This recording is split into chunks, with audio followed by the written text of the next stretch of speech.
لله الذي لم يزل ولا يزال والصلاة والسلام على محمد صلى الله عليه وسلم. أما بعد فقد قال الله تعالى في القرآن المجيد والفرقان الحميد صدق الله العظيم. محترم سامعین دوستو، میں جس موضوع کے بارے میں تقریر کرنا چاہتا ہوں اور آخرت کی منزلوں میں سے سب سے پہلی منزل، آخرت کی منزلوں میں سے سب سے پہلی منزل جو ہے وہ قبر کی منزل ہے. اگر یہی منزل آسانی سے طے ہو گئی تو باقی کی منزل اور بھی زیادہ آسانی ہوگی. اگر یہی منزل سخت ہو گئی تو باقی کی منزل اور بھی زیادہ سخت ہو گئی.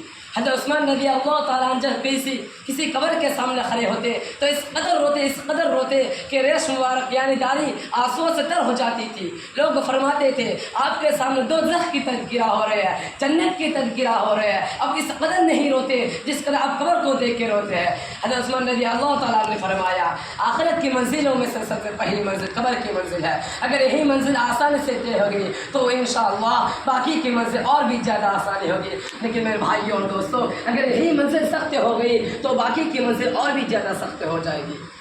فرمایا قبر میں جو فرشتے آئیں گے جب مریں گے، اگر ہم مومن ہوں گے، نبی کی سنت کے طریقے پر چلیں گے، خدا کے فرمان پر چلیں گے، خدا کی بتائے ہوئی باتوں پر چلیں گے تو ہمارے لیے سوال کی جواب دینا آسانی ہوگی.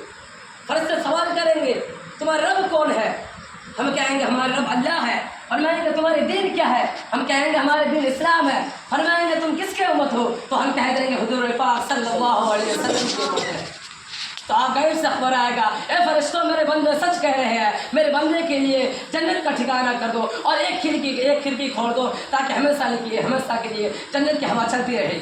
اگر ہم نبی کی سنت کے پر نہیں چلیں گے، اللہ کی بتائے ہوئے باتوں پر نہیں چلیں گے، خدا کی فرمان تو نہیں مانیں گے تو اللہ کی قسم میرے بھائی اور دوستو، جب ہم مریں گے تو وہی فرشتہ آئے گا اور کہے گا من رب کا، تمہارا رب کون ہے؟ ہم کو کہنا ہوگا ہے افسوس ہم کچھ نہیں جانتے. تمہارے دین کیا ہے؟ ہم کو کہنا ہوگا ہے افسوس ہم کچھ نہیں جانتے.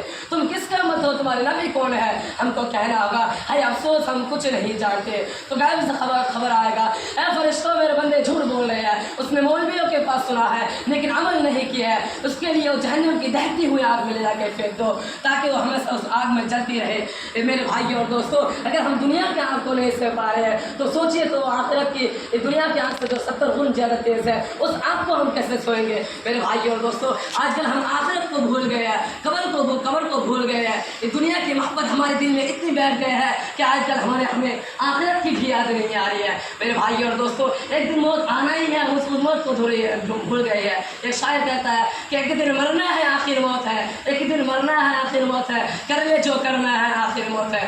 آج کل ہم اس دنیا میں ہوشیار اور چالاک اسے کہتے ہیں جس کے پاس بڑے بڑے فیکٹری ہو، کار ہو، دکانیں ہو، مکانے ہو، اسے آج کل ہوشیار اور چالاک کہتے ہیں. لیکن حضور پاک صلی اللہ علیہ وسلم نے ہوشیار اور چالاک اسے کہا ہے جو موت سے پہلے موت کی تیاری کر لے. میرے بھائیوں اور دوستوں، ہم کو موت سے پہلے موت کی تیاری کرنا چاہیے. انشاءاللہ موت سے پہلے ہم موت کی تیاری کریں گے. اللہ تعالیٰ ہم کو مکمل کہنے سے زیادہ عمل کی توفیق عطا فرمائے اور ہمارے آخرت کی منزل آسان فرمائے. السلام